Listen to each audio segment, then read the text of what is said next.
Yo, we back. 2023. Yo. Flight show is back in effect. We back in effect. We back now. We gonna continue to get y'all gems, continue to get y'all some game. My boy James is here. I'm here. Let's go. Let's go right into What's it. going on? Since let's just start it off right.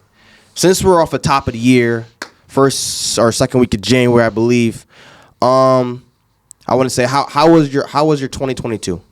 How was it? 2022 was good. You know, good year for the brand. Lot of traveling. We did Complex Con. That was big. Yeah, I seen that shit. That was crazy. Yeah, I did crazy. Tons of shows. A lot. It was good. Good year. What's up? That's what's up. How about you? Shit, man. It was a good year for me. A lot of growth. I think my biggest thing from last year, I want to say, is just being more aware of everything, being more, grateful and blessed for what I got, and yeah, just being overall more aware. But for the beginning, since we're in 2023 now, I want to say my goals for the year, just because I've been in the gym, I'm getting back on my content. So if you don't know, follow my YouTube, follow me on Instagram as well. But yeah, I'm gonna try to stay more consistent with my content. And just puts myself out there, man.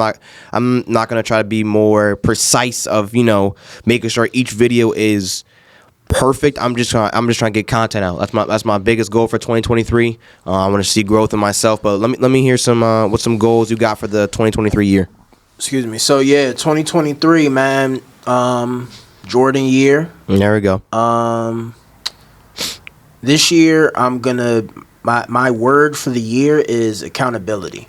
Mm-hmm. So with that being said, I'm just gonna hold myself accountable on my day-to-day task, everything I gotta do for a personal business. I'm back in the gym. Let's go. Back in the lab, drinking water, eating clean, trying to clean it up, get right, just trying to get healthy. You know what I mean?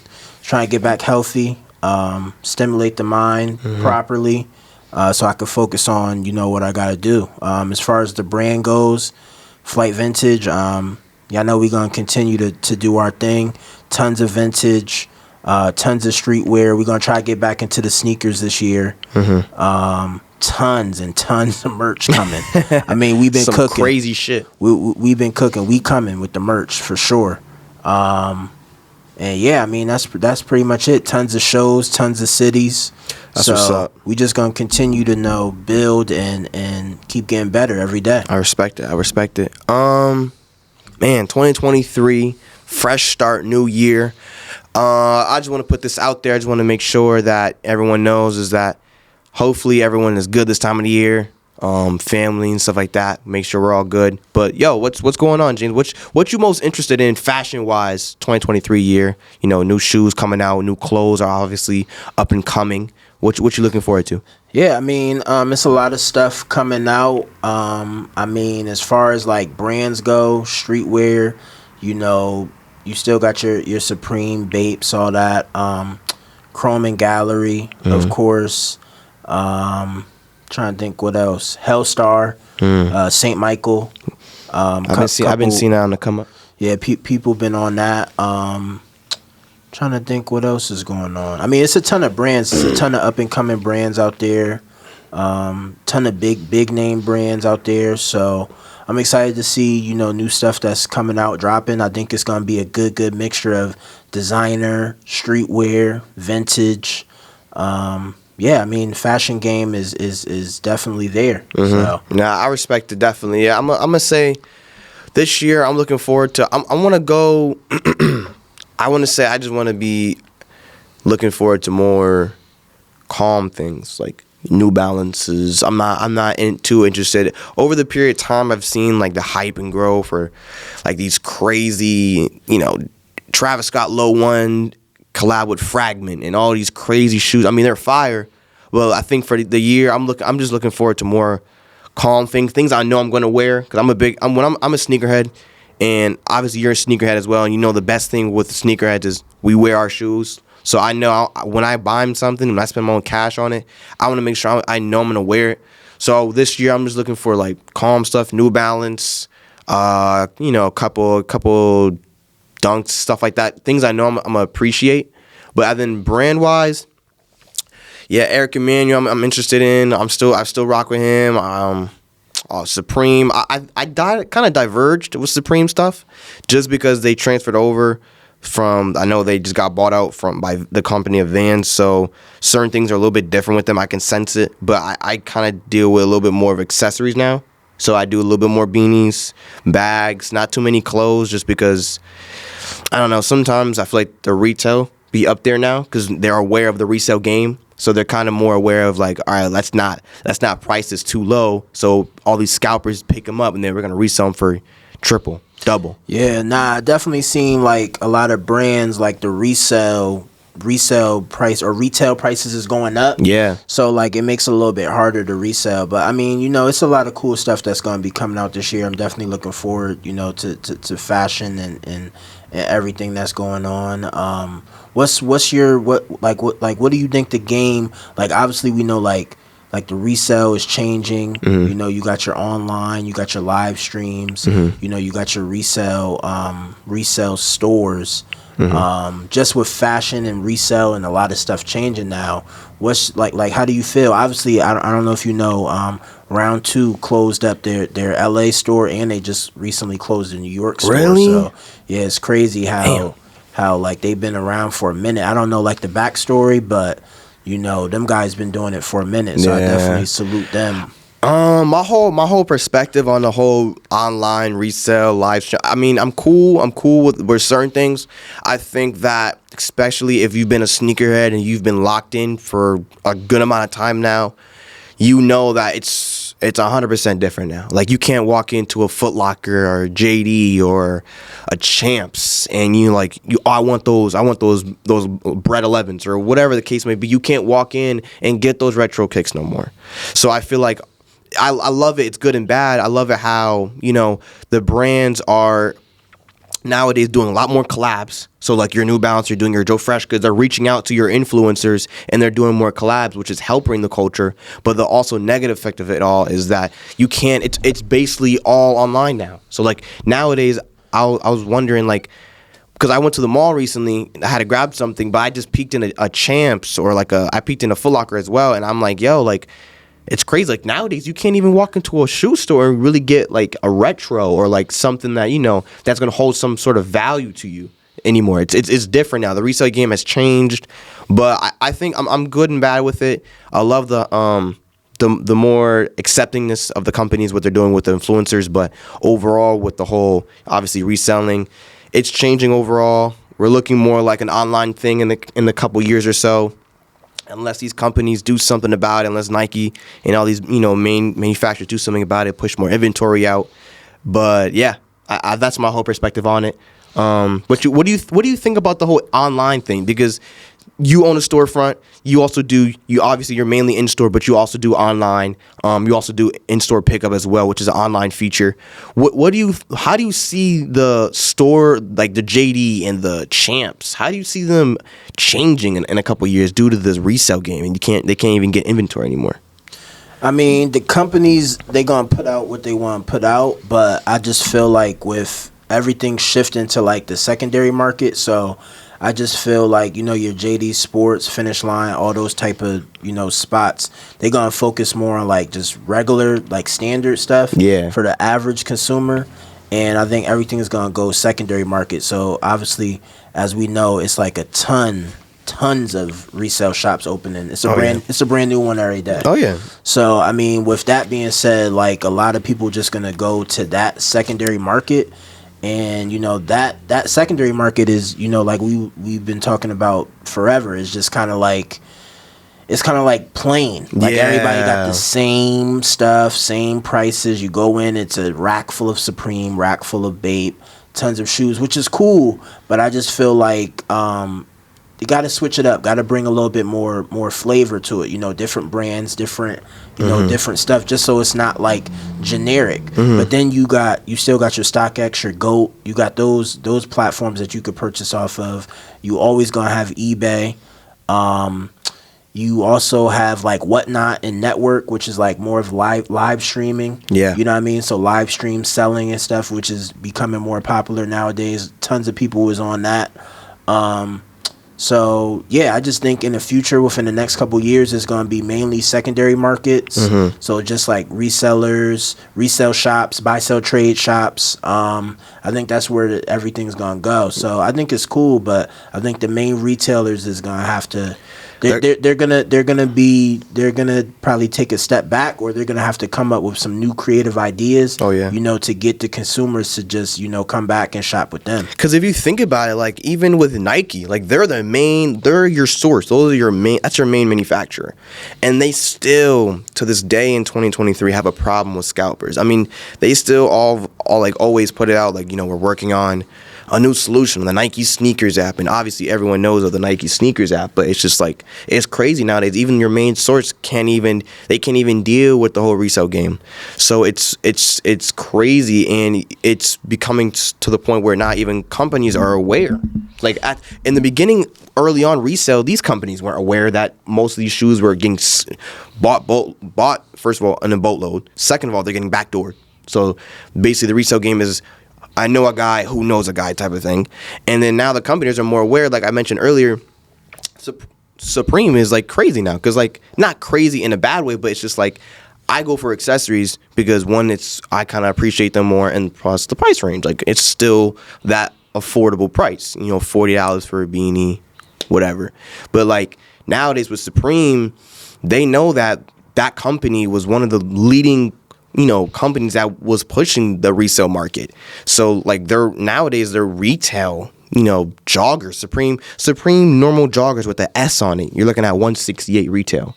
And I'm 50-50 with it because I like it, because I like to see, these companies take action, and I appreciate them doing something about it. But it kind of goes double hand, because now it's like, damn, do I want to spend 168, we'll say 180 with taxes and shipping, all that for some joggers? So it's like, it goes both ways. I love hate. I feel like it's a love hate relationship with the resale online stuff. Yeah, I mean, most of the streetwear brands, they marking up the retail prices to try and cut out the resellers. So I mean, the margins for like resale on a lot of the streetwear stuff is going to be slim to none. That's why I was saying most of the shops, like resale shops, buy sell trade shops, is going to have to get a little bit more creative with how they move product and stuff like that, and what they actually offer in their store. So I think that's definitely going to play a big role in like what's going on with the game right now. But as far as like the high prices overall, I mean, buy what you like. You know what I mean? That's why a lot of people shift towards, obviously they shift towards the vintage. It's just a cheaper, more affordable price point to a certain extent, depending on, what you're into. You know what I mean? But yeah, I mean, I definitely still see a good mix though. I like how people mix vintage, designer, and streetwear. I like how I'm still seeing a good mix. For sure. And like I said, with the live streaming and your StockX and everything still there, it gives people you have more of a variety of where you're going to get your stuff from. So I think that's cool. And then like we've talked about it before, how everybody's into reselling now. And even if you're not into reselling, the consumer, the person who's buying the products, they're more knowledgeable on prices and what's going on. Those higher price points that people see, they may still pay it, they may not pay it, you know what I mean? But a lot of people are more aware of what's going on with the prices. So it kind of justifies, the purchase of whatever items you into. Nah, for sure. And like you said earlier too, I want to pick that up on too, is with your storefronts, like there's a new hype store, resale store every single day. When I went to the mall, when I went to grab something as well, I seen a whole different new hype store, and I'm like, oh shoot, there's a whole new one here now, and it's cool. I love to see the community do that, but it's like the problem is with the whole resale store is that they don't have their own identity. So like they'll have. One of my biggest icks was like resale stores. I walk in, right, and there's shoes all wrapped in plastic, and then there's like 2 racks of clothes and an off-white rug and some bear bricks. That's it. There's no brand. Like you said, there's no brand. There's no identity. There's no creativity. It's just hype. Yeah, I mean, with that, like you said, it's the resale game overall is big. So a lot of people, they're getting into it. It's popular. It's trendy. It's cool. Oh, I could buy this and flip it, make a few dollars. That's cool. But I think, like you said, it's for longevity, so that everything's not, oversaturated with the same stuff. It has to be some creativity, and you have to build a brand. You know what I mean? You don't want to just be, oh yeah, that's such and such. They got the same stuff as this store. Right. You know what I mean? You want to try to separate yourself from the other stores in some type of way. That's why, like, this year we're coming with like a ton of merch. That's you know fire. what I mean? Just to add something to the arsenal already. You know what I mean? To expand on what we already sell. Right. You know what I'm saying? So I think like stores overall, hopefully store owners, if you're listening, switch it up, mix it up, put some more stuff.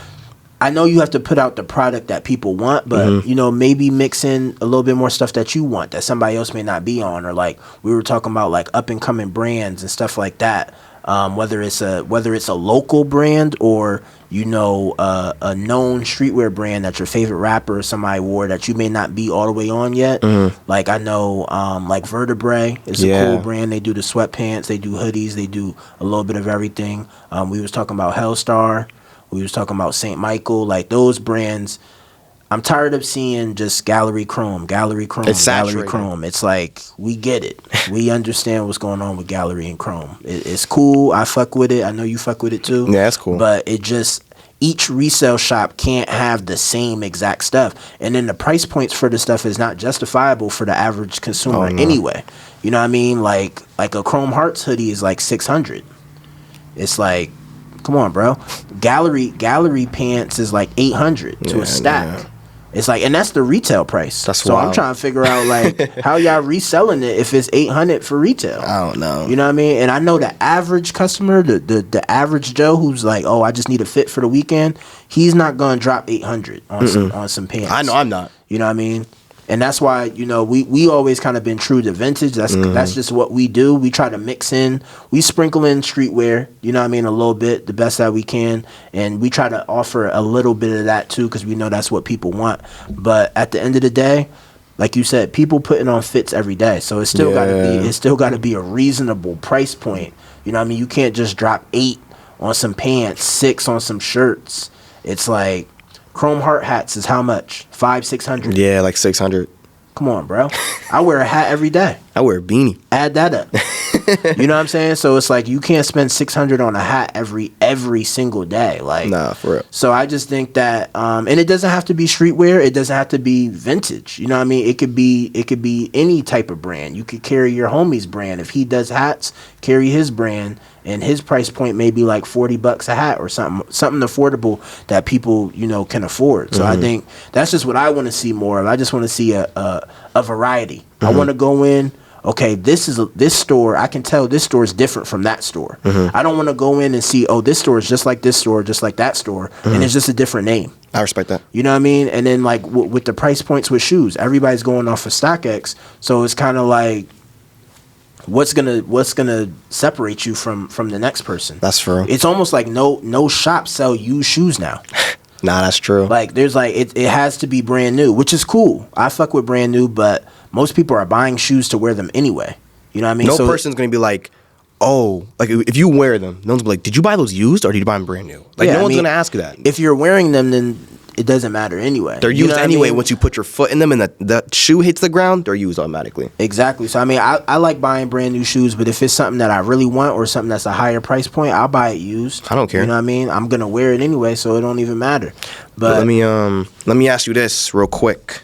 Since we're on this topic of fashion, stuff like that, obviously recently TikTok's been a big influence in this. I want to see a little bit of Instagram as well. A lot of people have been making their own brands. A lot of brands, which is cool. I respect it. Only thing, the problem I see in it, and I just see a lot of people doing a bunch of the same thing, which is the main, like you said, separate yourself. So like, what would you say to the people that, have their own brands and that, are doing the same thing? Like they're doing the black tee with like a giant graphic on it, which is cool. I 100% support it. But it's like, just make sure you separate yourself from that other guy.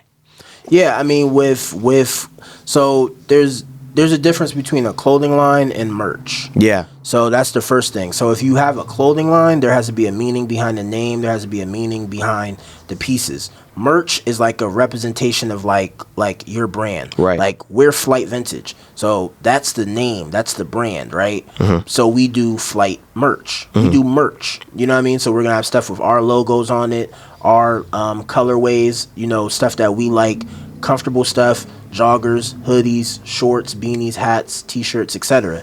So, I mean, that's one part of it. The second part of it is that obviously you want to put out products that sell. So if hoodies and joggers is never going to go away. So you can continue to drop that as many times as you want in many different colorways. I think what brands have to do is, one, like, you gotta be creative. So like I'm tired of seeing like the t-shirts of like Rihanna and like other art. Like that's not a brand. Yeah. I'm just that's my opinion. If you feel like it's a brand, that's your opinion. But I there's agree. just no creativity in that. You know what I mean? It's kind of like you just putting some product out there. So I feel like get creative with the designs. You know what I mean? You can put out the same type of stuff, hoodies, hats, t-shirts. You could put that same type of product out, but maybe get creative with your content. Maybe get creative with how you do your drops, how you you know what I mean, put your stuff out there. I think that's the main part is the creativity, because that's what's going to separate you from the next person. Because everybody's going to have tees, hoodies, joggers, shorts. yeah. Everybody's going to have that. But, oh yeah, such and such did like a limited drop and he did like a scavenger hunt or a giveaway or something, you know what I mean? They added something to it that makes it a little bit more interesting, and you like, oh, I got to get that. I got you. Or the other person, I'm going to drop 20 hats, 20 different colorways. That's it. So it's like a one of one type of thing. You know what I mean? Like different little creative ideas like that. But if you're doing a clothing line, then a clothing line, it has to have a meaning. The name of your brand has to have a meaning. You know what I mean? It has to represent something to you. And then it has to have a message, a mission behind the pieces. You know what I mean? So, I mean, that's my take on it. That's facts. I want to just, I'm going to flip the topic up a little bit. So since we are in the beginning of 2023, fresh off 2022, what's your goal in the year, man? Like at the end of the year, what do you want to be at your end point at 2023 is what I'm trying to be at. I would just say more creative, more diverse with, what we doing here at Flight and how we running the brand and how, we interact with the consumer and the people. And, that's my goal overall for the brand. Like we got a ton of stuff that we working on, but overall, I just want to build brand awareness. You know what I mean? Because that's like how we were talking about how the resale shops are kind of like repetitive and it's the same product and different names. Like with our brand, I want to make sure that people know, oh nah, that's Flight. Yeah, you know what I mean. Like I don't want to just be filtered in. You want to be a staple in something. Exactly. I want to stand out, from everybody else. So I mean, we just focusing on that. We got a lot of creative ideas and different things that we working on, to put that in place. But that's my goal for 2023 with the brand is just creativity and consistency for everything that we do. So.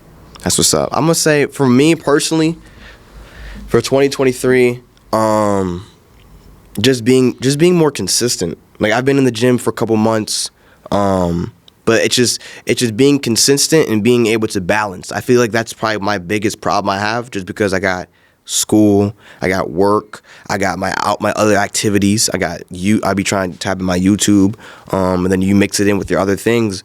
And it's just like I'm learning. I'm trying to master that balance and schedule, and then just be consistent with it. I feel like that if I can do that, I'll be good. At the end of the year, I want to be able to look back of December 31st of this year and look back of 2023 and be like, I want to see some growth. I don't want to, a lot of people, I don't want to be comfortable is a thing. I feel like comfortable is a very scary thing to be at, just because you can stay stagnant and you can kind of just go with the flow. I want to be able to improve myself and as well as grow as a person. But definitely. That's probably where I'm at for 2023. Definitely. Yeah, accountability is part of that too. Like, That's true. like just like one task at a time. You know what I mean? Like, okay, today I'm gonna accomplish these 4 things, and you hold yourself to that. You know what I mean? So if you do that, I think everybody should do that. But if you do that, I just feel like overall it's gonna benefit your goals and what you're trying to do. Of course, and especially if you're a content creator, like nowadays, everyone pretty much makes content in some sort of way. But I feel like, especially with my generation, the younger generation, people believe that, or maybe not even my generation, like people just believe that they don't have enough time. And like you said, take it day by day, do what you got to do. And I feel like I fall victim to this as well, but it's like, you see all the younger people blow up and you're like, damn. Like, for example, Kai Cenat, he's like 20, 23, 24. He got probably a couple M's. He bought his mom a crib. He's all set. But, he's basically my generation. But some people fall victim to is like damn, like he's 24. He's up. I don't have enough time. I'm 20. I'm 21. How am I going to be able to do this in this amount of time? And I feel like the best way of going about that is basically what you said as well. Is just take that shit day by day. Like, do it at your own pace and be you. And people are gonna rock with that. And especially if you're consistent. Like, if you're a content creator and you come across a YouTuber or a TikToker and you may not like the person, you may not like the content they're even creating, but if you see they're putting out consistent content, you have to respect it. You kind of have to respect it because it's like they have that agenda of waking up every day, putting their face in front of the camera, and doing what they got to do. So I feel like that, like, don't be afraid of not having enough time. Like, you're gonna have time. Just make sure you're proactive every day and make sure you're getting shit done. At least don't just mope around. Like, get something done. I feel like that's where I'm at as of like content creating and like influence and the whole generational thing. Because me and you, we both know of 2J's Kicks. He got a couple shops. He opened a shop up in Dubai, and he's like what, early 40s? Yeah, he's in his early 40s. I think it was Saudi Arabia though. Oh, Saudi Arabia? Yeah, so Saudi Arabia. But go back to what you was talking about as far as like people rushing into, trying to get whatever they're trying to do or whatever they're trying to be. Yeah. Get it off. I think it's definitely what you were saying, but I also think that like people pay attention to social media too much. Oh yeah. And they see this person blow up in like a month or off one video or whatever. It's an overnight. Think, I'm supposed to do that. Or like even in my industry, what I'm doing with fashion and vintage, right? People see this person open up a shop in a year and they're like, oh damn, like I'm bullshitting. I'm not. It's like everything has a time. You know what I mean? So your time is not the next person's time. Right. You know what I mean? You could blow up in a year and then the next year you fell off. Yeah. Ain't nobody talking about you. Or you could grind for 6 years and stay consistent, like you said, and then on that 7th year you open a store or you blow up and then everybody's like, oh damn. But then it makes sense. It's like, oh well, nah, Tyler was putting in work for like 6-7 years. Like, oh, like that's supposed to happen. You know what I mean? So I think people need to get more into that of like work at your pace. It's gonna pop when it's gonna pop. You know what I mean? And then networking, obviously networking is key. Traveling, going to events, going to different things. Obviously like anybody that does YouTube, TikTok, whatever content, they, you got your day-to-day stuff, but then they travel to different events and venues and stuff like that to get content. You just got to be creative and switch it up and, be yourself. I feel like a lot of people see what other people doing or they see the cars and the money and this and that. They just see the best of it, but they don't see the worst of it. Exactly. Instagram is fake. A lot of the shit that's going on Instagram, it's not real life. You know what I mean? Like a lot of influencers and different people that I've met, some of them, when I meet them in person, they're the same person that I seen on YouTube. So that's real, that's organic. And then a lot of other people, you see them and they're flashing money or flexing, doing whatever, and it's not the same in person. They driving a bucket, or you know what I mean. They not, that car that you seen on the gram is not their real car. It's not their daily.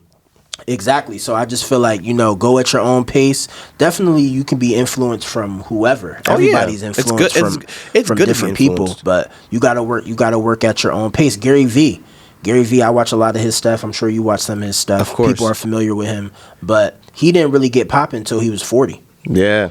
So I mean, everybody thinks like, oh, I'm 19 and I don't know what's going on and stuff's not. I'm not famous on TikTok yet. I don't have 100K followers. It's like, bro, 19. You know how much time you got? I just turned 30 and I still got a ton of time. Oh yeah. You know what I mean? So it's kind of like you gotta go at your own pace, do your own thing, and stop worrying about what the next person think or the next person's journey. You know what I mean? Because at your pace, you gonna do what you gonna do, and that person gonna do what they gotta do. Of course, it's always You know what I mean? it's good to be influenced. Like it's good to have that. You just see something and be like, oh, I want to drive to it, but just take it with a grain of salt. Don't be like exactly what you said. Like don't think it's an overnight success type of thing where it's like you post a video and it hits 100 million of views and you're on. It's like you gotta put that time in. But since we're on that general topic of fashion and stuff like that, what do you think like your sneaker of the year would be for 2022? Since we're in 2023, years over for 2022, a lot of shoes came out. Personally, haven't been too wowed this last year, but I have had some sneakers that were kind of cool. I want to hear your pinpoint of where you think sneakers were. Yeah, I think a lot of good stuff came out this year. I like how Jordan and Nike retroed some shoes. They brought fours back to life a little bit. I think this year they're going to do a lot of threes and fours. New Balance is doing their thing.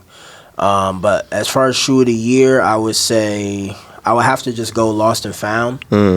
Or maybe I'm in year 4. That was a good one. Did the threes come out last year? The threes were 2021. Okay. 2021. Yeah, I'm pretty sure the threes were 2021. But yeah, this year a lot of good shoes came out, but Lost and Found, even though it was towards like the end of the year, I still feel like it was like that's up there. That was kind of the shoe everybody was looking forward to for the year. So that one was a good one, and then the I'm in year 4 was another good one. Yeah. So I would say those two would probably be my sneakers. I'm gonna definitely put Lost and Found up there. I'm also gonna put up there like New Balance. Like obviously I said sneaker of the year, so I have to be somewhat specific, but I'm gonna just say like New Balance in general, or even I'm gonna put specifically New Balance like the 2002 R model, the protection pack. That has definitely been heat after heat after heat. I'm gonna put those up there. Unfortunately, see, I'm a big 4s guy. I love Jordan 4s. That's my favorite Jordan like number.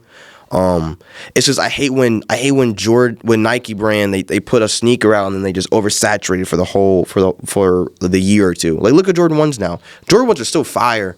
People still cop them, but it's like you can see they push stuff out there instead of like they kind of ran out of ideas. That you know well, what I mean? They ran out of. I feel like they did a ton of OG colorways and then they just started putting out whatever colors. Yeah, which is it's cool, but at the end of the day, I'm a big like OG Jordan shoe lover. So I want to see like a lot of the OGs come back, not 2, 3, 4 times, but like bring the True Blues back. The Cherry 12s are coming back. Those are fire. You know what I mean? So like some of them OG like simple colorways that like your generation necessarily didn't grow up and get like those. Right. That's what I got when I was your age. Yeah. You know what I mean? Or younger, high school. Like the Cherry 12s came out, True Blues came out. You know what I'm saying? So bring some of those colorways back so that, you could educate this generation of sneakerheads coming up so that they know, nah, this was it. Right. You know what I'm saying? So I think that Jordan is going to do a little bit more of that. Like you said, New Balance,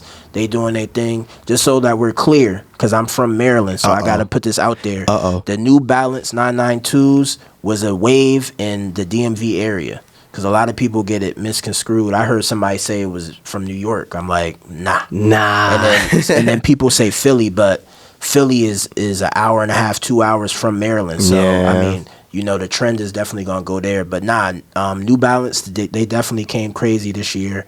And I think they're going to continue, dropping some heat. Yeah, for they just definitely started. I'm gonna ask you this. What's your perspective on just like influencers and like how it affects the fashion game? Because we can see, I love it nowadays because I'm a big person in fashion. You're also a big person in fashion, and you can even see these companies nowadays. They're accepting more influencers in. Your Joe Fresh Goods, your like your trophy. Like I forgot the guy named Trophy Room. Marcus Jordan. Marcus Jordan. A bunch of other influencers. I don't have them off the top of my head, but a bunch of other influencers are getting accepted into these bigger companies, and it helps overall. What do you see off of your like perspective and all that type of stuff? Yeah, I mean, like social media is definitely like it's gonna continue to grow. That's kind of like the main, tool that everybody's trying to use today. I mean, you should be using your social media to make money. Yeah. You know what I mean? Obviously, people use it for other reasons, but you know what I mean? You should be making money off your social media, but I think that it's cool. I mean, there's a lot of money out there. A lot of these brands, they're realizing, all right, well, why am I going to go put money into a billboard or whatever, or run ads when I can just pay this TikTok influencer who got 2 million followers to rock my stuff, and that's gonna drive sales. So I think a lot of brands and a lot of people are getting more into that. I think it's cool, and I like how influencers or people who are popping on the gram or TikTok, they're using that to their advantage. They're learning how to make money, how to get these brand deals, how to create creative content that is going to attract people and influence people to purchase different stuff. So of course, I definitely think that's the new generation. That's definitely a wave that's gonna continue going forth. And yeah, I mean across all boards, just like people like me and you, celebrities, like kind of everybody is kind of looking for those brand deals and those different collaborations and stuff like that, partnerships. You know what I mean? So I think that's definitely big. It's going to continue to get big. I think it's really cool because like it's kind of, if you think about it, it's like a love triangle effect, right? So you have these companies, New Balance, right? They have a partnership with Joe Fresh Goods. So it's already, instead of investing into the billboards and the ad marketing, invest it into the influencer. And then the influencer is going to have their following come in. So it helps, one, your normal average consumers. It helps your influencer. And then it also helps the main company. So you're getting a full benefit all the way around. Because let's say, theoretically, right, let's say LeBron James signs with Under Armour for some wild reason, for whatever, the next day. Most people are going to transfer over. If you're like an average LeBron fan, or you even just know of LeBron James, you're going to just peek at Under Armour. Oh, LeBron James, he signed to Under Armour? Let me see what's going on over here. And then you see, oh, shoot, I like these Under Armour shoes or clothes or whatever. So you it helps that consumer, and it helps, obviously, the influencer, and then as well as the company. So I feel like it's a really cool effect that's going on. But what you think about sports wise? Because obviously the sports nowadays is a lot more, I want to say, flashier when it comes to like fashion and stuff like that. Like back then, early 2000s, I remember I wasn't really watching it, but I'd see like clips on TikTok, the guys wearing like the bigger suits and the bigger clothes. Kobe wasn't wearing Gallery and all these wild Gucci, and I feel like personally, like it's cool nowadays seeing like the sport athletes be more intertwined with the fashion game. Yeah, I think with fashion, obviously the influence, like the players, everybody trying to put themselves out there, and they try and put it on, put fits together, all that, and it's cool. I like it. I mean, some people go a little overboard with the fits, but I mean, I respect it. Everybody got their own style, their own, what they like. But that leads to like we were saying, the brand deals and the partnerships and different stuff like that. So I think that's cool. I think it's going to continue to grow. And I mean, I don't see anything wrong with it. Nah, I rock with it. Especially, it's just funny, like you said, sometimes it go too overboard. Like you'll see Russell Wilson, or like not Russell Wilson, Russell Westbrook, or like Kuzma. They'll wear some wild fits, and it'd be funny because like they'll wear like a whole Marnie like freaking furry setup, and they'll look crazy. But it's funny because some people like that, and then plus they're also intertwined with that fashion game. But I think that's cool. That's cool. I definitely rock with that. Nah, for sure, definitely. I think we're gonna wrap it up. Yeah, today. Quick little pod. We just wanted to come back in, let y'all know. We back. We're going to be active on the pod. We're going to try to do every Friday. Let us know what topics y'all want to talk about. Flight Fridays. You better tap in. Definitely tap in. Let us know what y'all want to talk about. Let us know who y'all want to see on here. We definitely going to have some guests. hit us up if you're interested in coming on to the pod. We could chop it up, talk game, talk fashion, entrepreneurship, all that. Just a little mix of everything. Interact with us in the comments too. Let us know what topics you guys are interested in us talking about. Let us know what questions you got and stuff like that. And like my man James said, definitely people coming up here. We're definitely interested in that. But yeah, I think we did a good little pod today. Just a little warm up to get us back in the movement of things, show our faces. It's good to see you guys. I bet it's glad for us to see you as well. Yeah. Appreciate you checking out. Later.